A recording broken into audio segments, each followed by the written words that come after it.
BJ from Game Gumbo. I've got my guest here, Jeremy Howard, and we've got the game that I know nothing about other than what you've talked about a little bit on social media. So, Jeremy, you're going to have to help me with this. Steve, do you know anything about Coatl? I do. I saw Z's review on this, and he was pretty high on it as a I don't want to say family level game, but yeah, kind of. It didn't seem like it was.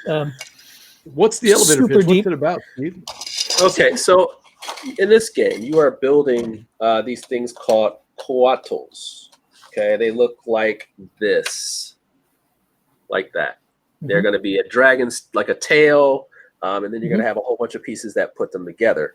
What you're trying to do is you're drafting them from a board. There's going to be two of these, like on each one of these spots. There's going to be heads and there's going to be tails.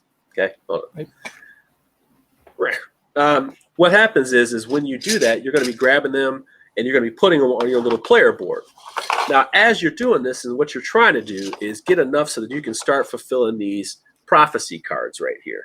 Okay, so the prophecy cards have different icons on them, and you're trying to match them up. All right, so you're trying to match those up. When you do start to match them up, you can play a card and start to build your Coatl. You can have two of them kind of in progress, right? And what you're trying to do is try to fulfill 1 to 4 of these cards so you can get some scoring combos going. And then you finish those. And then you also have these temple cards that you can combo off them that have different requirements, and they have 1 or 2 requirements. And that's where the thing comes in, is like where you see these little things. If you do both of them on there, if you don't have any red and you have an equal amount of blue and green in your Coatl, then you get points for that. These right here, and they can be as simple as if you have this pattern more than once, you get a certain amount. And then it can be even as simple as, hey, do you have a whole bunch of yellow in your thing? So it can be like just 1, 2, 3, 4, 5 yellow. Okay. You know, like so you can make them as long as you want. The kicker is that you can only make 3 as the end game trigger. That's right. So if you make 3 of these, you can make them small, you can make them long. It just depends on how people are playing this out. So there's a little trickery to that. They also have some things to help you with the drafting and whatnot. But to be honest, it's okay. Can you get him? It's okay. It's okay. I mean, like, I like it, but I'm not over the moon about it. I did watch Z's review too. But for me, I think families will really be interested in this. I played with my son. He was okay. You know, he was there. But that has no bearing on how I felt about the game. I just wanted some more of a climax to this game. I don't know what it was. I wanted more of the tension and feeling. So then I played it with my crew, and I just, in several plays, it's okay. That's all I can tell you. It's okay. Yeah. I like one of their games from earlier this year called Shadows of Macau. That was actually a little bit more fun for me because it was like kind of Splendor-like, and I like that kind of deal.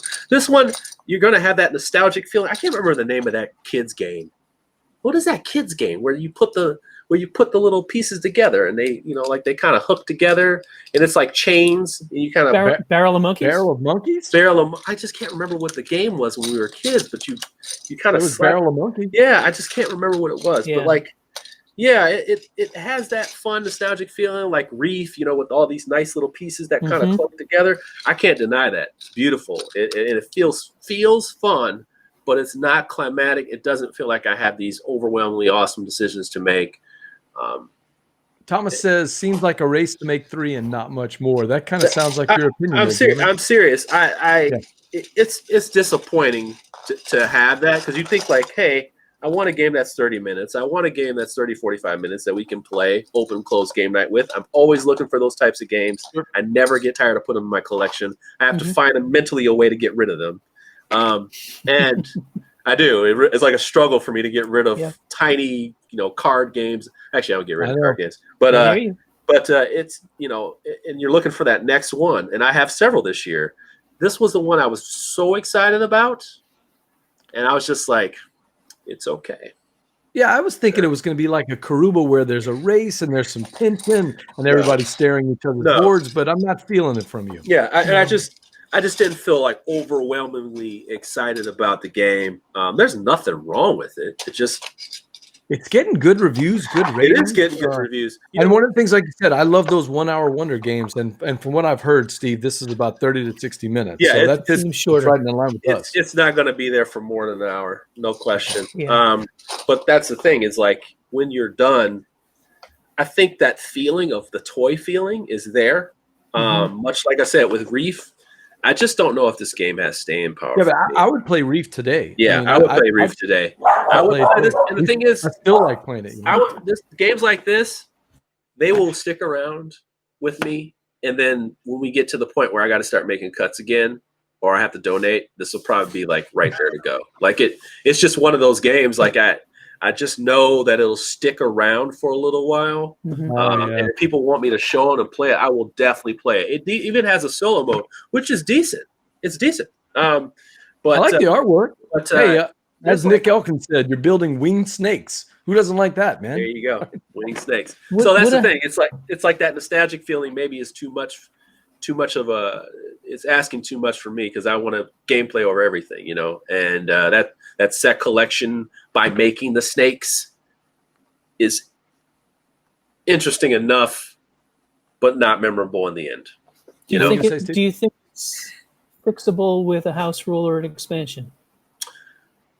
I think you can make more of a game out of it with an expansion, but I think some designs are just solid, and that's like what they're going to be. You know, like there's plenty of solid games out there. Absolutely nothing really wrong with this game at all. It's just it is what it is. It's just what it is. You know. Yeah. I hear you. To me, that's not a 7. To me, that's not a 7 because a 7 is a good game. That like you can say, hey, like this is good. It might not be for you, maybe for you. To me, like a 6 is like you probably would forget about this game if I gave you 2 months. Right. Like you know, it's a tough one. Yeah, it's like a tough borderline. You know.